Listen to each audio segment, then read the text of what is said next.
Hola, te habla Anderson. Bienvenido a un episodio nuevo de Diálogos de Cosmovisión. En este episodio estaré reproduciendo una conferencia que dicté en la iglesia El Camino en la ciudad de Medellín, la cual está enfocada en responder por qué celebrar la vida humana, qué dice la cultura y qué dice Dios. Allí estaré hablando sobre pasajes como Génesis, los Salmos, San Lucas, entre otros. Te animo a ver la conferencia completa y dejaré el link en la descripción, donde también puedes apoyar, puedes convertirte en un agente pro vida. Bienvenidos. ¿Cuántos están celebrando el día de hoy? De verdad que me gozo mucho de estar acá por segunda vez en la iglesia. La primera vez fue en el año 2021 y dimos una capacitación junto con los pastores amados y el día de hoy estoy honrado de estar acá, muy feliz de ver tantas caras jóvenes y diversas, y realmente lo que usted se va a llevar hoy para su casa, estoy seguro que el Espíritu Santo lo va a usar para transformar no solamente su forma de pensar, sino su forma de sentir, empezando con usted mismo y con los que lo rodean. ¿Por qué hablar entonces de un tema como celebrar la vida? De eso podemos hablar de forma positiva, pero también de forma negativa. En otras palabras, podemos anunciar el Evangelio como también denunciar las obras infructuosas de las tinieblas. Y tengo algunos objetivos el día de hoy. El objetivo con esta predicación, con este mensaje, es que usted sea convencido de que Dios le ha dado la vida a usted, no importa las circunstancias en que vino a este mundo, y que ese hecho hace que usted deba celebrar su propia vida y celebrar la vida humana. Le voy a mostrar algunas perspectivas de lo que el mundo está diciendo, y esté preparado porque quiero llevarlo por un paseo bíblico en donde le voy a demostrar bíblicamente qué dice Dios acerca de la vida humana, qué valor tiene la vida humana y cuándo empieza la vida humana. Y eso me ha impactado. Parte de eso me llevó a investigar sobre este asunto bíblicamente, a preguntarme qué dice Dios sobre esto. Pero esto viene sucediendo por todo el mundo. Todo el mundo siempre ha tenido el conflicto cultural. Hoy nos enfocaremos en uno de esos asuntos de esa apostasía, y es cómo se ha abaratado la vida humana y cómo usted y yo tenemos el deber de regresar a preguntarnos qué dice Dios, a buscar ese interés en lo que Dios dice, en lo que ha venido diciendo por milenios. En China, el gobernador actual se alegra y ha dicho que se enorgullece de que en China ahora hay 400 millones de personas menos gracias a su política de un niño por familia que comenzó en los años 70. Esta hermana, junto con su esposo, tienen exactamente el mismo problema físico. No pueden mover bien sus músculos como nosotros. Sus manos, sus pies quedan en embarazo. Y adivine qué, los médicos le dicen, no, ustedes no pueden tener este bebé. Primero que todo, ¿cómo van a traer a un niño al mundo ustedes con esa condición física que tienen? ¿Cómo lo van a educar? Además, el riesgo y la probabilidad de que nazca con el mismo síndrome es altísimo. Necesitan abortarlo. Visitaron varios médicos, todos daban exactamente el mismo diagnóstico. Hasta que una vez uno les dice, mire, conocemos unos cristianos por allá. Porque hermanos, en China las iglesias no superan 50 personas porque no pueden. Tienen que ser pequeñas debido al régimen que hay allí. Y les dicen, hay unos hermanos allá, unos cristianos en ese hospital que ayudan a la gente.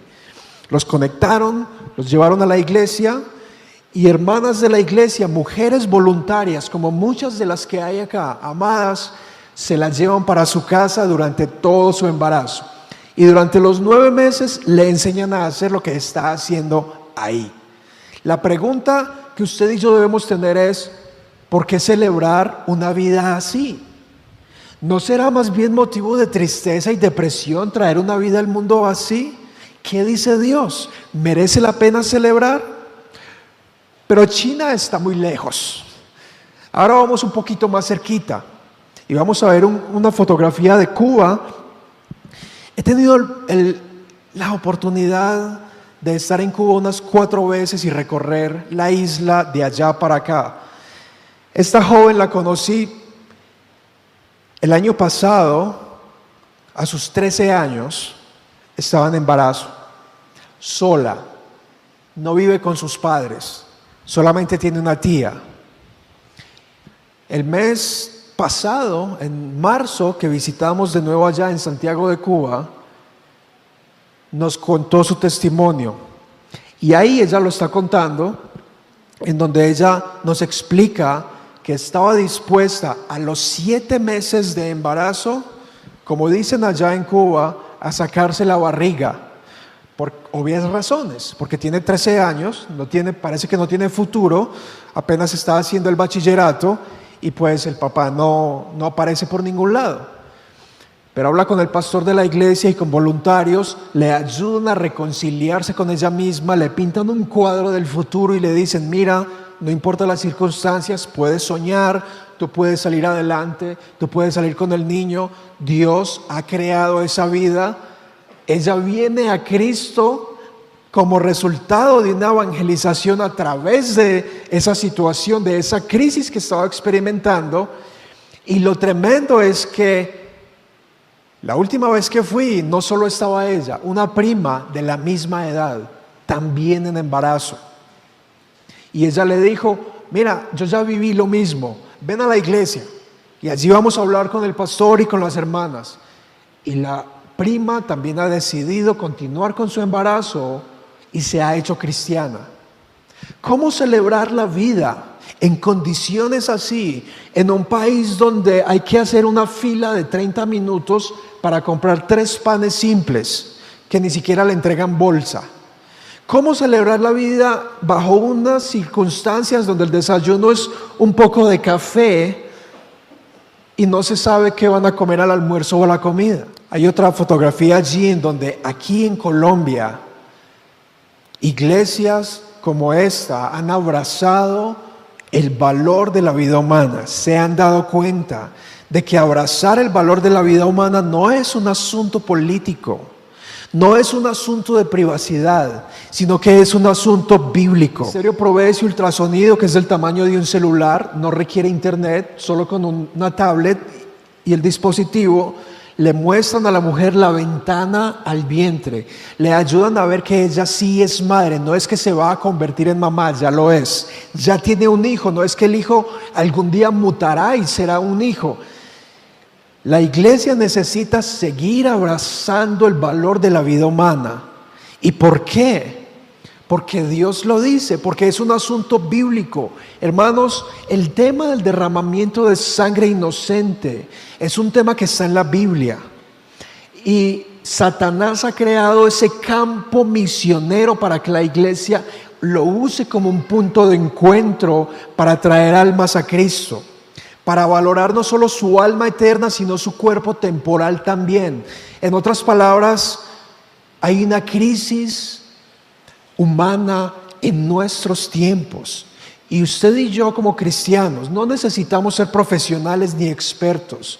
Lo que necesitamos es amar y correr hacia esa crisis, no huir de ella. ¿Qué dice el mundo? Y yo estoy seguro que algunos de los que están acá y de las que están acá aman al Señor y tienen una gran pasión por Él. No obstante, aún su mente y su forma de ver el mundo, su concepto del ser humano, necesita ajustarse un poquito a lo que Dios dice. Vamos a ver qué es lo que dice el mundo. Ahora sí podemos poner al Doctor Strange ahí. Bien, el Doctor Extraño es un médico en el universo de Marvel, que presuntamente hizo el juramento hipocrático, el cual es: todos los médicos juro salvar la vida y todo eso, pero cuando está en su camino a ser héroe y se encuentra con esta mujer en donde él va a descubrir un camino, es un viaje espiritual, por decirlo así, él dice esa frase en la película como una muestra de que las ideas tienen poder y consecuencias, de que las ideas tienen un origen y un impacto en la mente de todos nosotros, de los niños y de los jóvenes, a través de la cultura popular. Y que los cristianos a lo mejor deberíamos no satanizar la cultura popular, sino aprender a ejercitar nuestros sentidos y discernir los valores positivos y negativos de lo que dice la cultura popular. Si entendemos esas ideas, podremos compararlo con lo que Dios dice y podremos ser libres. Él dice que no existe tal cosa como el espíritu. Somos hechos de materia y nada más, una pequeña partícula en un universo indiferente.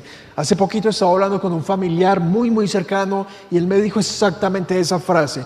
Yo le dije, mira, necesitas a Cristo. Y él decía, somos solo un trozo en la arena en un universo.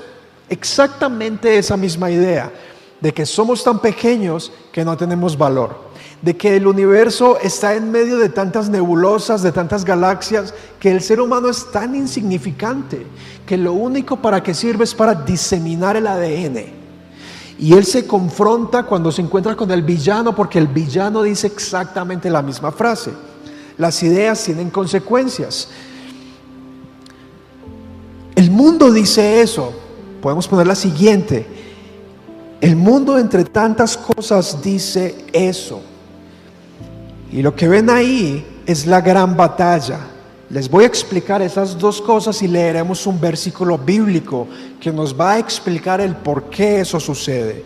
Si se supone que el ser humano es lo más especial en el mundo, ¿por qué se abarata su vida y por qué nuestra población y nuestros jóvenes estarían de acuerdo con frases como esa? Que somos tan insignificantes, un grano de arena, un pedazo de tejido genético, la santidad versus la calidad de la vida. La vida se ha creído que es sagrada. La única razón por la que nuestras constituciones y esta cultura occidental y nuestros países han abrazado los derechos humanos no es porque alguien dijo, no es porque se reunieron hombres y mujeres a decir la vida es sagrada. No, porque muchos de ellos ni siquiera eran cristianos. Muchos de ellos eran ateos. Pero la única razón ha sido porque la idea de los derechos humanos, el derecho a buscar nuestra propia felicidad, el derecho a tomar nuestras propias decisiones, yace en el hecho de que el hombre y la mujer han sido creados a la imagen de un ser superior que trasciende el espacio y el tiempo en el universo. Esa es la santidad de la vida, lo sagrado de la vida. Hoy la guerra en el mundo, la guerra espiritual, es que la vida ya no es sagrada, sino que se valora por la calidad de la vida. En otras palabras, si un ser humano puede vivir y tener todo en abundancia, sus juguetes, sus pañales, su leche, merece que viva, merece que nazca. Si un niño es deseado, es planificado, merece que nazca. Si una niña es valorada, merece que nazca. Si el papá y la mamá están, merece que nazca. Si tienen los recursos, si le han reservado el puesto en el colegio, merece. Sustancia versus función. Es exactamente lo mismo. ¿Por qué el ser humano tiene valor? ¿Qué lo hace valioso? ¿Lo que hace? ¿Los estándares de perfección? ¿El tamaño? ¿El nivel de desarrollo? ¿El lugar donde esté? ¿El nivel de dependencia? ¿La utilidad que le preste a la sociedad? ¿Lo que pueda producir? ¿Lo que sepa hablar? ¿Sus talentos? ¿Qué le da el valor a la vida humana? La razón por la que se ha abaratado la vida humana es porque las ideas tienen orígenes y consecuencias. Y no quiero ser muy técnico, pero si tan solo, somos cristianos y queremos tener una mente buena, con poca malicia para el mal. Pero imagínense por un momento que usted fuera el villano, que usted fuera Satanás. ¿Cuál sería el mejor plan para destruir masivamente a seres humanos antes de nacer y que la gente lo haga voluntariamente y en ocasiones pague por ello? ¿Cuál sería su estrategia? La estrategia es poder separar el concepto de aborto del concepto de homicidio. Si tan solo esas dos cosas no son equivalentes y no se relacionan, entonces se va a normalizar en la población. Si tan solo se legaliza, vamos a creer que si es legal es porque está bien, pero si es ilegal es porque está mal. Y en 50 o 60 años crecerá una población acostumbrada a una legalidad que es simplemente incorrecta moralmente, que va en contravía con lo que Dios ha diseñado, y lo peor de todo es que le hará daño desde adentro a la iglesia, que está supuesta a ser sal y luz en un mundo oscuro. Siguiente. Ahora, ¿por qué sucede eso? Hay un pasaje bíblico en 2 Timoteo 3. Ok, está bien, ahí salía Thanos. Podemos poner a Thanos, no hay problema. Thanos, de nuevo Marvel, el mejor villano, el más carismático. La suposición fundamental que hace que sea legalizado y normalizado una masacre masiva de seres humanos, de niñas y niños antes de nacer, es una: no es humano, no es persona, es algo más. ¿Es menos humano o es más humano? Cuando algo no nos gusta, le damos una categoría inferior. Podemos poner una que tiene varios cuadros y le voy a mostrar cómo el pensamiento ha descendido como en cascada. O sea, cada día la forma de pensar, la cultura acerca del ser humano, de nosotros mismos y del prójimo, ha descendido así. Primero, la gente creía que el hombre y la mujer eran creados a la imagen de Dios. Bueno, como Dios no existe y Dios murió, lo que decían los filósofos, el hombre también muere. Entonces, bueno, Dios no creó al hombre. El hombre es el producto de 13.5 billones de años de evolución, en donde casualmente surgió una ameba y el hombre ha evolucionado, y en un proceso de violencia donde el más fuerte sobrevive, pues ha logrado sobreponerse como el hombre que piensa, el Homo sapiens. Entonces no es a la imagen de Dios, sino que es humano, es una persona humana. No había diferencia entre alguien que sea una persona y que sea humano. Por años se pensó: el que es humano es persona y el que es persona es humano. Pero a medida que decae el pensamiento cristiano, la gente dice: es humano, pero no es persona, porque no razona, porque no es dependiente, porque no es autosostenible, porque no puede tomar las decisiones por sí solo, porque está en un ambiente adentro del útero y no afuera, porque es pequeño y es mejor tomar acción antes de que avance y crezca. ¿Puede creer que hay gente que usa la Biblia? Por ejemplo, hace días escuché lo siguiente: el ser humano empieza a ser humano solo cuando aprende a respirar, porque Dios sopló sobre Adán y solo hasta que respiraba era humano, antes no. Por lo tanto, incluso los bebés, si no respiran afuera del vientre, no son humanos. ¿Cuál es el problema con eso? Es que Dios ya no crea hombres del polvo de la tierra, ya los crea con un espermatozoide masculino, un óvulo femenino, que da como resultado un ser humano con información genética nueva. Pero ahí no termina todo. Ahora es un ser vivo con potencial. No es humano, no es persona, sino un ser vivo. Las plantas son seres vivos, los peces son seres vivos, pero lo que sea que esté en formación en el vientre de una madre tiene un potencial. No es que sea un humano, mucho menos un bebé. Finalmente, aquí es donde está una de las claves para justificar una masacre en masa. Es un parásito, es un saco de células. Recuerda cuando el pueblo de Dios iba a entrar a conquistar la tierra prometida y dijo: vimos como gigantes. La tentación del hombre es a que no es humano, o es menos que humano, o es un monstruo. a ponerlo como una amenaza que quiere destruir nuestros planes del futuro, una amenaza que busca abortar nuestros deseos de seguir el escalafón profesional o educativo, o nuestro prestigio, incluso la vergüenza, lo que sea. La razón que sucede esto es por precisamente lo que su pastor predicó el domingo, la apostasía. 2 Timoteo 3, del 1 al 5 nos dice que en los días finales vendrán hombres sin afecto natural. El afecto natural es lo mínimo que un ser humano ha de sentir con otro ser humano. Lo mínimo, porque lo ideal es amar al prójimo como a nosotros mismos. Pero el afecto natural es lo mínimo como para respetar al prójimo. Implacables, calumniadores. Y dice ahí el versículo que tendrán apariencia de piedad, pero negarán la eficacia de ella. Es decir, los valores se invierten. Ahora antes lo que era malo hoy es bueno, y lo que era bueno hoy es malo. Es una apariencia de piedad, una apariencia de ser tolerantes, de ser inclusivos, de ser respetuosos, de respetar lo que cada uno decida. Y en parte es por la apostasía, el decaimiento de la influencia los valores cristianos, porque los cristianos nos hemos acomodado, hemos hecho de nuestra fe algo privado, cuando es una fe que ha de ser pública y proclamada.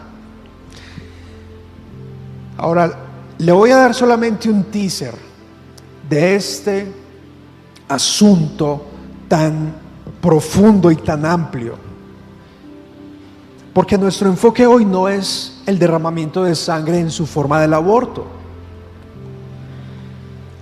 Nuestro objetivo hoy es ver qué dice Dios y celebrar lo que Dios dice.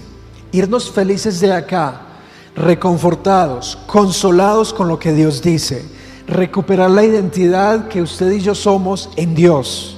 Evaluar las circunstancias y recibir respuestas de cómo Dios nos trajo al mundo y cómo podemos celebrar eso. A lo mejor usted tuvo dificultades para llegar hoy, tiene problemas yo qué sé, económicos, como decía la canción ahora, a veces no siento que tengo valor, se deprime, tantas cosas.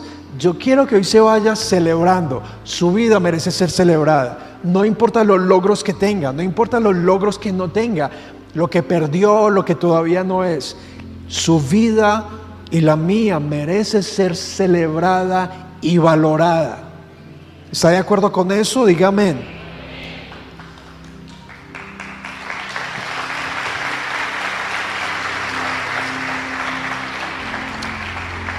Ahora, ¿qué dice Dios? Bueno, les iba a dar una idea. Primero, antes de que dice Dios, pueden dejar esa.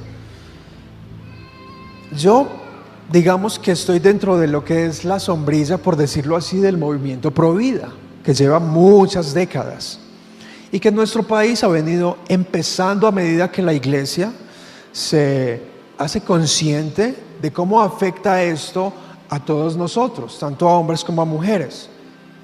Eso es la posición pro vida. Hay otra posición que es pro aborto, aquellos que defienden el aborto por demanda, despenalizado, ilegalizado y financiado por los impuestos del Estado. Pero hay una que está en el medio. Y hermanos amados, con todo el amor que le tengo a la iglesia del Señor, muchos cristianos están en el medio, pro elección. Pro elección. Es esencialmente cuando vemos a un joven en el barrio que está fumando mucho y bueno, pues a mí no me gusta fumar, pero cada loco con su tema, con tal que no le haga daño a nadie, no le está haciendo daño a nadie.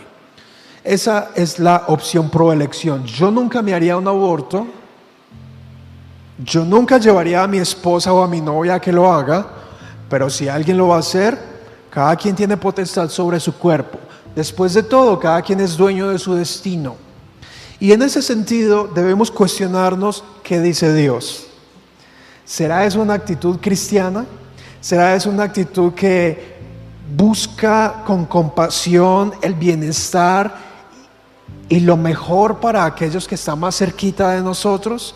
Si yo voy caminando por acá, por San Diego, y veo a una hermana y la están atracando, y yo voy caminando y más bien cruzo la acera y digo, tremendo lo que le está pasando a esa hermana, yo jamás robaría. Yo estoy en contra del robo y de que apuñalen la gente. Es más, yo voy para un entrenamiento pro vida y me voy. ¿Es esa la actitud que la hermana hubiera querido? Lo mínimo es que yo debo gritar, ayuda, ayuda. O lanzarme al menos a tumbar al tipo o a la tipa, qué sé yo. Pero ¿qué dice Dios? Hoy usted necesita preguntarse, ¿qué dice Dios sobre lo que pienso? ¿Qué dice Dios sobre lo que creo? Y ver que Dios es misericordioso para perdonarnos, para hablarnos, para renovarnos.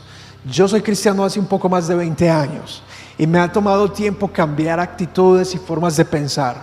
Todavía lucho con muchas cosas. Yo no estoy acá porque sepa mucho. Tengo ahora mucha experiencia porque he estado con los mejores maestros. Pero no se necesita ser un profesional. Todos nosotros aportamos al reino con los dones y talentos que Dios ha puesto en nosotros. ¿Qué dice Dios entonces? Vamos a empezar. ¿Qué dice Dios de la vida humana? Seguramente ya sabemos qué dice el mundo. Somos el producto de un animal evolucionado y a veces tratamos de reconciliar ambas. Pero ¿qué dice Dios? Y el versículo clásico, fundamental, que es un pilar, está en Génesis capítulo 1. Y yo quiero que usted, hoy quiero inspirarlo a que vea que la Biblia merece ser leída, estudiada, profundizada. Y yo quiero animarlo a que usted no tenga temor de hablar de la Biblia con nadie. No importa si es filósofo, académico, youtubero, tiktokero, lo que sea.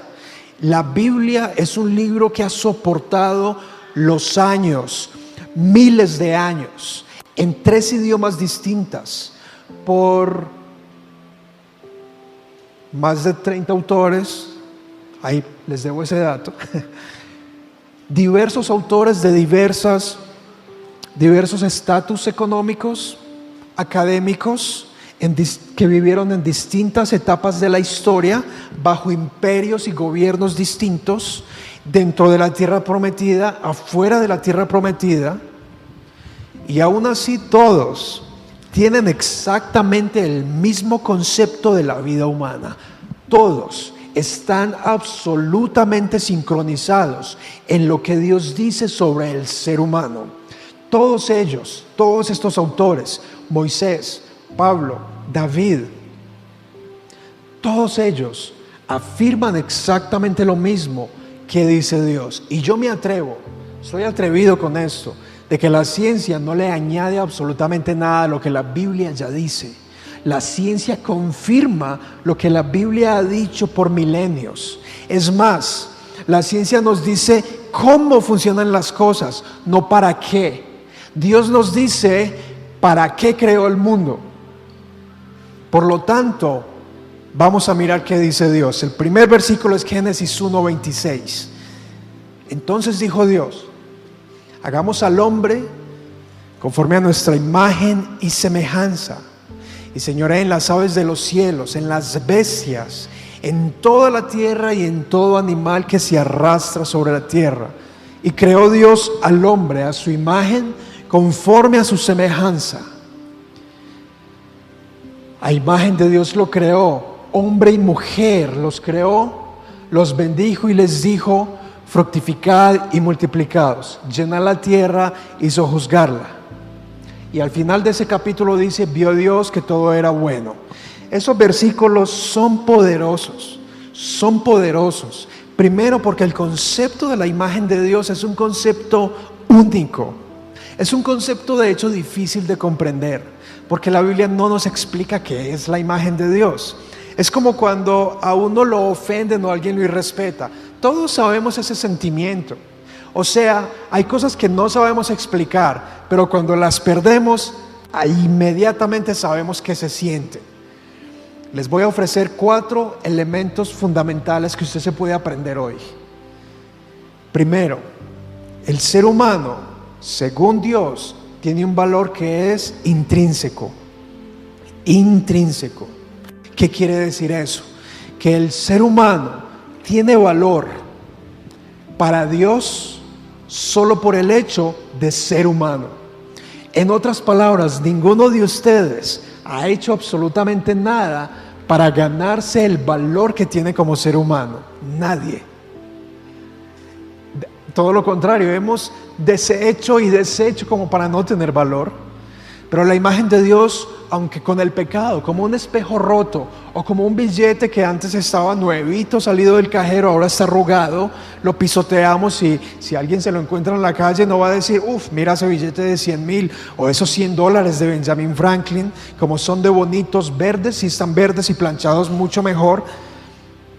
¿Pasaría usted de largo? Seguro que lo mete a su nevera, lo plancha y ya se va al centro comercial que más le guste. El hombre y la mujer tienen un valor intrínseco. Dios dice que el ser humano es lo más especial de toda la creación. El salmista David en el Salmo 8 dice: Señor, yo aquí recostado viendo las estrellas, me pregunto, ¿quién soy yo? ¿Quién es el hombre para que tú lo visites? Le has dado un poquito menos valor que los ángeles y lo has puesto a gobernar. El hombre y la mujer tienen un valor intrínseco. O sea, ¿quién vale más? ¿El que tiene los 5 dedos de la mano o el que tiene 4? ¿Quién vale más? ¿La mujer o el hombre? Díganme, ¿quién? ¿El hombre? Todos valen por igual. ¿Quién vale más? ¿El que es intelectual o el que está conectado a una máquina en estado vegetativo? Si el valor humano depende de nuestra habilidad intelectual y nuestras capacidades físicas o la utilidad que le damos al mundo, entonces habrían categorías de seres humanos. Algunos valdrían más y algunos valdrían menos. Incluso San Pablo en Romanos 3 dice: todos se hicieron inútiles. Así que ahora que todos somos inútiles, ¿por qué tener un estándar de perfección? Que si alguien no cumple con ese estándar de perfección, limitarlo a que tenga derecho a vivir o no. Dios nos dice: ustedes yo los he creado como una pequeña figura de barro. A lo mejor usted se mira en el espejo y dice: yo no sirvo para nada, todo el mundo me ha dicho que no sirvo para nada, nunca voy a lograr nada, mire esa cara, no tengo para el facial, se me acabó ya todo el polvo. O los hombres también: esta barba no puedo con ella. Otros deprimidos porque no les crece. O nos desvaloramos o nos valoramos demasiado. Otros se miran y dicen: el Señor sí es tremendo lo que creó. Pero Dios nos ha dado el balance perfecto. Su imagen en vasos de barro, humildes pero con dignidad, limitados y vulnerables pero con un valor intrínseco. El segundo valor que vemos en ese pasaje es que el hombre ha creado a la mujer y al hombre, femenino y masculino, con un valor que es igual, distintos pero iguales. El mismo valor, la misma dignidad. Cristo ha muerto por hombres y mujeres por igual. En el cielo no es que los hombres estarán en un lado y las mujeres al otro. Todos estarán por igual. El Señor ha dignificado a la mujer en la Biblia por todos lados. Es el cristianismo, la Biblia, lo que se ha encargado de darle a la mujer lo que Dios le dio desde el principio y lo que Satanás le robó. La dignidad que merece. El mismo Jesucristo vino en una mujer. El valor es igual. Allá en China,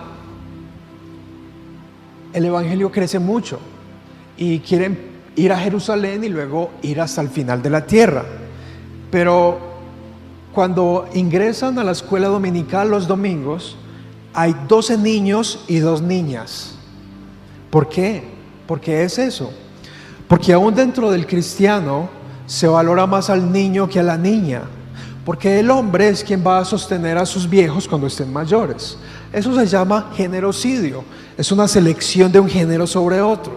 Pero Dios en el principio nos dice, hace unos 3000 años, a través de Moisés, su Espíritu Santo, a un pueblo que aún era esclavo por un gobernador totalitario y opresor como Faraón, y les dijo: ustedes no tienen que adorar esas imágenes, ustedes son mi imagen, ustedes tienen dignidad, hombre y mujer, aunque sean esclavos, tienen mi dignidad y mi respaldo.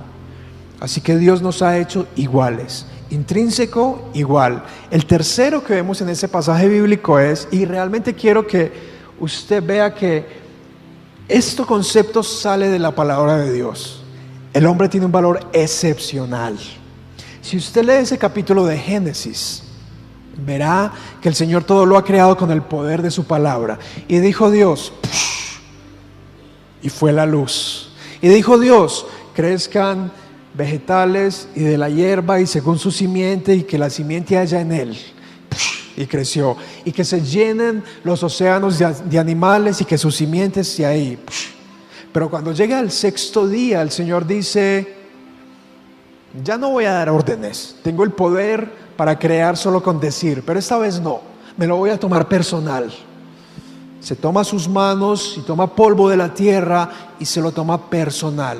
El hombre es la única creación en el universo que Dios ha hecho con sus manos y le ha otorgado su imagen para que refleje su santidad, su valor y para que lo represente en la tierra, para que el hombre gobierne la creación, no para que sea gobernado por ella, para que el hombre crea, produzca, invente y llene todo el planeta con la imagen de Dios, hasta que al final el Señor mire el planeta Tierra y diga, wow, me veo a mí mismo. No porque sea un narcisista, sino porque esa es mi gloria. Y mi gloria en vasos de barro, en hombres y mujeres que se han multiplicado. Dios es vida. Dios produce vida. Dios no produce muerte. Dios produce vida que se reproduzca. Por eso les dijo, fructifíquense, tengan sexo desde ya, tengan muchos hijos, llenen la tierra. Y finalmente, allí mismo, Dios ya le ha dado al hombre un valor eterno, eterno. Dios lo que hace es para siempre. Dios ha creado al hombre para vivir para siempre en la presencia de Dios o fuera de la presencia de Dios. Pero le ha dado un alma eterna. Y como cristianos enfatizamos la salvación eterna del alma. Pero es hora de que le añadamos a eso la preservación física y temporal del ser humano. Una vez estaba en un estudio bíblico y allí había un pastor muy estudiado de un gran seminario en los Estados Unidos, y llegando al tema, él dice, bueno, si todos los bebés que no nacen van para el cielo, pues es mejor abortarlos a todos. Yo me sorprendí tremendamente y yo no sabía, como que yo casi me rasgo mis vestiduras, no lo hice porque pero hermanos, pensamientos como ese existen en el pueblo de Dios. Ahora usted ya sabe que Dios le dio al hombre un valor intrínseco, igual y eterno. Ya usted está preparado para enseñarle eso a otros. No necesita más. Ahora, la pregunta es, ¿desde cuándo tenemos ese valor? ¿Desde que empezamos a respirar? ¿Desde que el feto atraviesa el canal vaginal y comienza a nacer? ¿Desde qué punto del tiempo empezamos a tener ese valor? ¿Cuándo? El mundo dice muchas cosas, el mundo no quiere responder esa pregunta, pero todos los textos de ciencias y de biología afirman contundentemente que la vida humana inicia en el proceso de fertilización. Cuando un esperma masculino se une con un óvulo femenino, esperma humano, óvulo humano, resultado humano. Información genética que si la extrajéramos de su cuerpo llegaría hasta la luna. Información genética que no es puesta al azar, que no existe, que nadie le dio copiar y pegar, sino que es nuevita allí. Y que si se pudiese con la tecnología ver más allá y leer ese código, se sabría qué color de ojos tendrá, qué color de cabello, incluso qué enfermedades podría tener. Y la Biblia afirma exactamente lo mismo. Y aquí es donde vamos a poner la que sigue, y aquí es donde yo quiero que usted esté pendiente, porque después de esta historia le voy a mostrar cómo la Biblia dice exactamente lo que la ciencia descubrió tiempo después. Aquí hay un ultrasonido. ¿Hay algún médico acá o enfermero, personal de la salud? ¿Sí? Muy bien. Hay un ultrasonido. Ahí estuve yo cuando entré al parto de mi esposa en Envigado. Hacían algo llamado parto humanizado, en donde llega una mujer llamada una dula, hace unos masajes, ejercicios a la mujer, y el esposo entra para desmayarse. Algunos se desmayan para impresionarse, y créame, el médico me dijo: si te desmayas, ahí te quedas, porque no podemos ayudarte. La vi nacer, hermanos, la vi nacer, y lo primero que sale es la cabeza, con cabello. Mucha gente dice la vida empieza al nacimiento. Muchos defienden el así llamado interrupción voluntaria del embarazo hasta el punto del nacimiento. Esta misma semana una mujer ha sido sentenciada a 57 meses de cárcel por protestar contra clínicas porque abortan bebés a las 9 semanas. Pregunta entonces, la niña Lucy ahora tiene 8 años, le encanta pintar, es una artista desde pequeña. ¿Es la misma persona? ¿O aquí era algo, luego se convirtió en alguien? ¿Es la misma persona? ¿Quiénes dicen sí? Los que no levantaron la mano. Entonces, vamos a ver por qué es la misma persona. Así como si usted tiene 15 años o 12 o 18, sigue en formación, se está desarrollando. Todos nos estamos desarrollando. Aunque yo para mi mamá siempre voy a ser el niño, cuando tenga 70 estaré en formación. Todos estamos en desarrollo. La diferencia es el tiempo. El tiempo. Ahora vamos a ver bíblicamente cuál es la evidencia bíblica y qué dice él sobre cuándo empieza la vida humana. Cuándo usted ha empezado a tener un valor intrínseco. Usted tiene ese valor. ¿Desde cuándo? Le voy a mostrar la Biblia que dice al respecto. Génesis capítulo 4, versículo 1. Y conoció a Adán a su mujer Eva. Preste atención, la cual concibió y dio a luz a Caín. ¿Y qué dice ella? Empieza a celebrar. El Señor me ha dado un hijo. Por voluntad del Señor he adquirido un varón. La concepción y el dar a luz. La fertilización y el parto. Dos procesos distintos, dos pasos diferentes en el espacio y en el tiempo, que toman lugar dentro del cuerpo de una mujer, pero son dos etapas distintas. Génesis 21, versículo 2. Avanzando el tiempo, el Señor le promete a Sara, la esposa de Abraham, que era estéril. El Señor es experto en abrir vientres. Y Él dice: y Sara concibió y dio a Abraham un hijo en su vejez. Note el mismo patrón: concibió y dio a luz. Para Dios no hay diferencia. En otras palabras, en el ejemplo de Caín, por ejemplo, la biografía de Caín no empieza cuando los sacrificios los hace con su hermano Abel y luego lo mata. No. Dios dice que Caín se llama Caín desde que fue concebido. Dios dice que para él Caín es Caín no cuando nace, sino cuando es concebido. Mejor dicho, para Dios el niño es niño afuera o adentro. El hombre y la mujer son hombre y mujer, niño o niña, cuando nació y cuando fue concebido, cuando tiene cerebro y cuando se está formando, cuando es una célula que se está dividiendo y cuando ya se chupa el dedo. Es la misma persona. Génesis 25, 22. Y los hijos luchaban dentro de ella. Los hijos, no algo que luego se convertirá en hijo. No que luego ella será madre. Si usted ha tenido una ecografía recientemente o lo ha tenido, generalmente dice: voy a ser mamá, voy a ser papá. No, ya lo es. Los hijos, Dios ve al no nacido como hijo. Dios ve al no nacido como niño.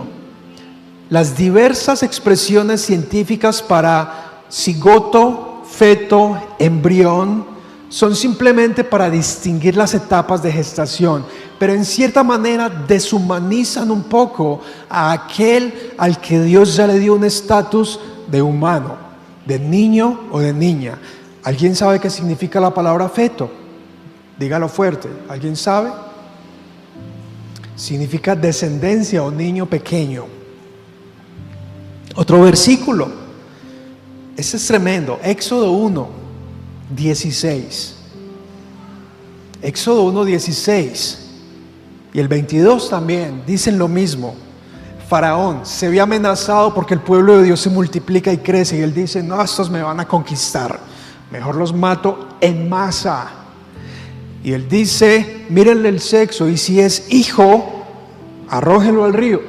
Hermanos, incluso Faraón hace tantos años no creía en la ideología de género. O sea, él no dice, esperen que crezca y según se identifique, pues si se identifica como hombre, arrójenlo al mar. ¿Usted se identificaría como hombre en una situación así?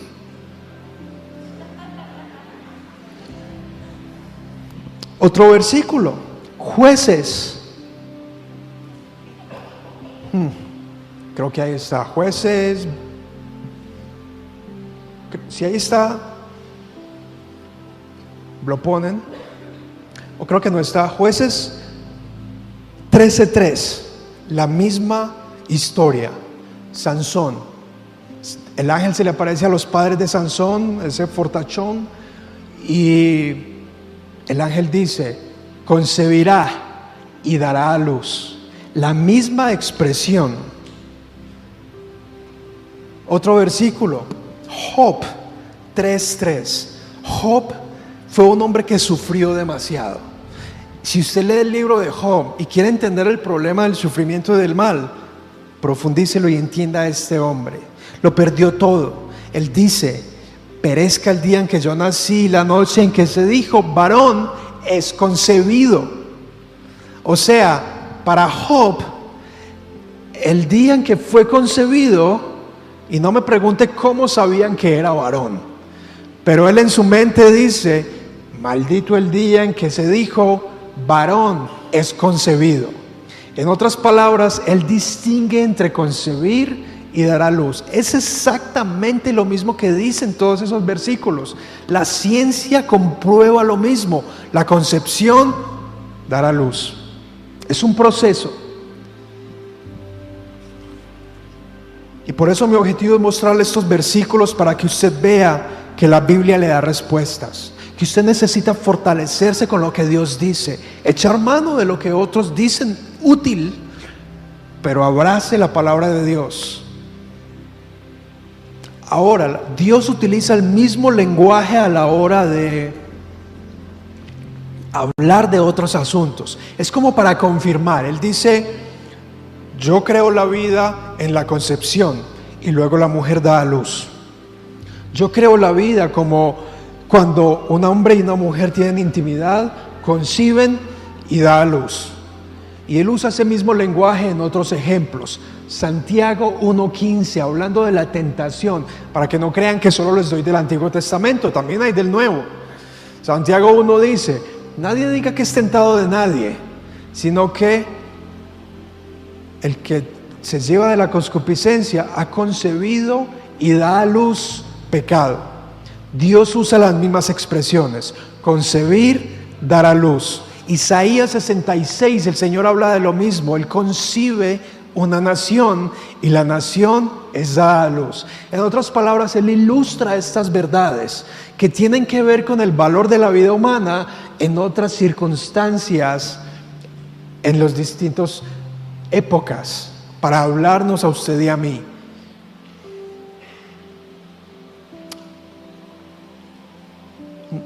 Si pueden poner Oseas 9:11, y si no, lo busco acá rápidamente. Oseas 9:11, esto es tremendo lo que Dios dice ahí. Oseas 9:11 dice, la gloria de Efraín, o sea de Israel, volará cual ave. de modo que no habrá nacimiento, ni embarazo, ni concepciones. ¿Por qué Dios distingue nacimiento, embarazo y concepciones? Dios le está hablando al pueblo de Israel que se rebeló y les dice: si se rebelan contra mí, si violan mi pacto, si adoran otros dioses, adivinen qué, la bendición que les di al principio de multiplicarse, ser poderosos en la tierra, ser cabeza y no ser cola, se acaba. Mejor dicho, la habilidad de concebir, estar en embarazo y tener hijos es una bendición, es el fruto de la bendición de Dios. Y el no poder hacerlo es como si fuese un castigo de Él. Hoy día hay parejas que no pueden tener y no lo tienen que ver como un castigo de Dios, pero los que tienen hijos lo pueden ver como una bendición de Dios. Romanos 9:11, en el Nuevo Testamento Pablo dice: cuando Rebeca concibió de uno, pues no había aún nacido, ni habían hecho ni bien ni mal. Vemos el mismo San Pablo años después. San Pablo hoy día está tomándose un cafecito, seguramente que de Juan Valdés o del Camino, con Moisés. Moisés, mira, tú viviste allá en Egipto, yo viví en Roma. Y Dios trata al no nacido como hijo, como hijos que cuando nazcan tendrán la habilidad de hacer el bien o de hacer el mal. Pero aún así, Dios no los ve como un trozo de tejido genético, como un saco de células, como parte del cuerpo de la mujer. Los ve como un niño, como una niña. Y finalmente quiero enfatizar algo tremendo. Usted se está preguntando: ¿qué es esto que tengo acá? ¿Usted se ha visto Misión Imposible? Ese mensaje no se autodestruirá, no se preocupe. Pero vamos a ir al Evangelio de San Lucas, capítulo 1, verso 31. En ese capítulo de Lucas, recuerde, Lucas no caminó con Jesucristo. Lucas caminó con San Pablo y él investigó, entrevistó gente aquí, entrevistó gente allá y compuso San Lucas y Hechos. Así que el capítulo 1 es fruto de esa investigación de Lucas. En la primera sección hay una mujer anciana, Elizabeth, estéril, no puede tener. En la segunda sección hay una mujer joven que no está casada, no está en embarazo. Y Lucas 1:31 dice que el ángel Gabriel le dice a esta joven: concebirás en tu vientre y darás a luz, ¿qué cosa? Un hijo. El ángel Gabriel le dice lo mismo: concebirá y dará a luz un hijo. Mejor dicho, concebirás un hijo. Y ese hijo no se quedará concebido. Vas a dar a luz a ese mismo hijo. Y ese hijo se llama Jesús. Pero muchos dirán: no, bueno, después de todo Él era Dios. Es fácil que Dios haga un milagro y lo humane. Pero el verso 36 le inyecta motivación a María en medio de esas dudas y le dice: adivina qué, tu parienta Elizabeth ha concebido niño en su vejez y ahora tiene 6 meses. Exactamente lo mismo que sucedió con el Hijo de Dios, perfecto Dios y verdadero hombre, sucede con usted y yo. Fuimos concebidos, fuimos dados a luz. ¿Alguien sabe cuánto mide un bebé de 6 meses? Levante su mano. ¿Alguna idea? Bien.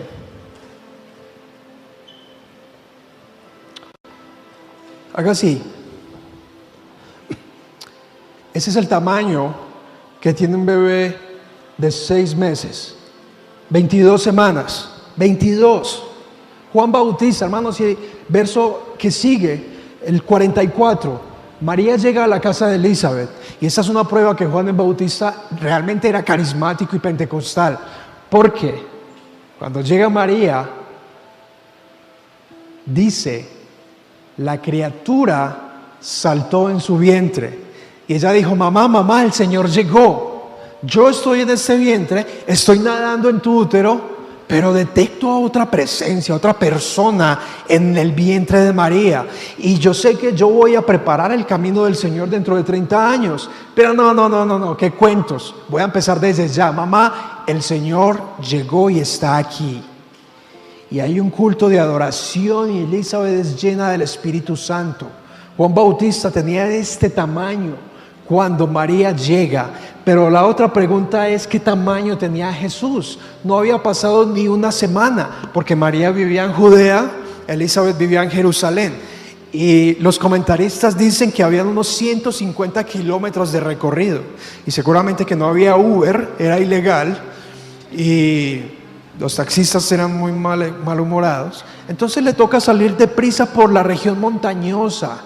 Verso 43, región montañosa. Se demora María unos 4 a 5 días deprisa. ¿Qué tamaño tiene un bebé de una semana? Si usted hace un punto con un lápiz, ese es el tamaño que tiene Jesús. No tiene cuerpo, no tiene cabeza. A lo mejor ni siquiera está implantado todavía, está navegando las tropas de Falopio.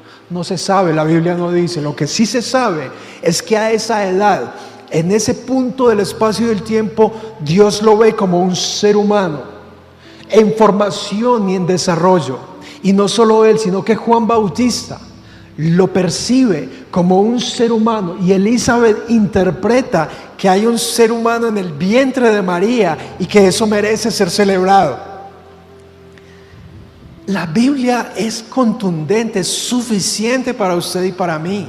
¿Cuándo empieza la vida y qué valor tiene la vida? Y por eso vamos a finalizar ahora con el Salmo 139, verso 13 al 16. El Salmo 139, podemos dejarlos acá y los que quieran luego pueden venir a mirarlos con más detalle, donde ustedes quieran, los pueden tocar también.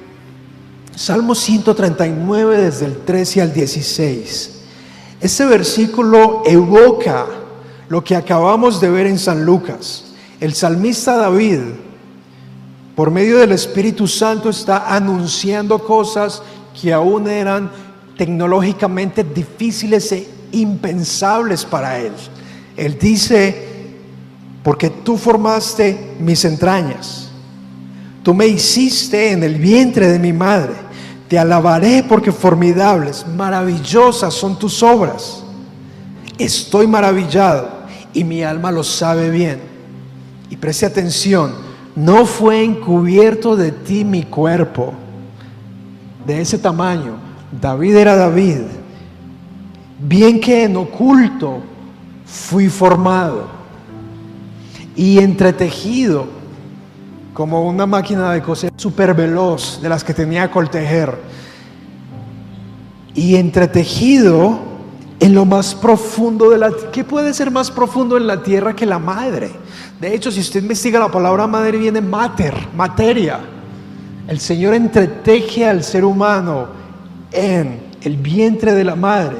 Y escuche esto: mi embrión vieron tus ojos, o tus ojos vieron mi embrión. Y eso es una palabra científica. Embrión significa mi sustancia, lo que contiene las características esenciales de lo que soy y lo que compone la información de lo que voy a hacer. Y por eso dice: y en tu libro estaban escritas todas aquellas cosas que luego fueron formadas, sin faltar una de ellas. Hombres y mujeres, hijos de Dios, amados, hermanos en Cristo, hay que celebrar. El primer paso es celebrar. Lo segundo es rechazar. La consecuencia lógica es que hay que rechazar el derramamiento de sangre, la masacre injusta mundialmente sobre niños no nacidos. Y por eso vamos a terminar celebrando el día de hoy. Ese es el mensaje que quiero dejarles. Impresionar en usted que la palabra de Dios es suficiente y que la vida merece ser celebrada por el único y suficiente hecho de que Dios ha puesto el sello de su imagen con un valor que es intrínseco, igual, excepcional y eterno, con un valor que no depende de nuestras habilidades, del color que tengamos, de la estatura, de lo feos o bonitos, de nada, sino porque Él es Dios, porque Él nos hizo así. Eso nos da valor y respeto a nosotros en medio de un mundo caótico. Así que quiero animarle a usted a que se ponga sobre sus pies y vamos a celebrar. Y quiero que esté pendiente porque algunos voluntarios van a estar entregándole un regalo. Usted es un agente del reino. Si usted es un seguidor de Cristo, usted es un agente del reino. Pero no sea un agente encubierto, donde nadie sabe que usted es un agente del reino. Usted es un agente descubierto, donde proclama lo que Dios dice, rescata vidas y ayuda a su prójimo sin ser indiferente. Así que levante su mano, extiéndala como para recibir algo. Cierre sus ojos y reciba un regalo que le tenemos hoy. Un misionerito. Así era usted a las 9 semanas. Así era yo a las 9 semanas. Así eran sus hijos y nietos a las 9 semanas. Si usted se encuentra en pareja con su esposo o su esposa o en familia, le pedimos que reciba solo uno para poder que haya suficientes para todos. Al final le van a regalar una bolsita para que usted mantenga eso en su bolsillo. Cuando vea una joven en embarazo, cuando vea una mujer, evangelícela con eso. Dígale, ¿sabe de qué tamaño es su hijo? Así. Dios lo ha hecho a su imagen. Usted ya es mamá, usted ya tiene un hijo. Si habla con un hombre, usted no va a ser papá, dígale, usted ya es papá. ¿Y quiere saber de quién es papá usted? De un niño o de una niña de este tamaño.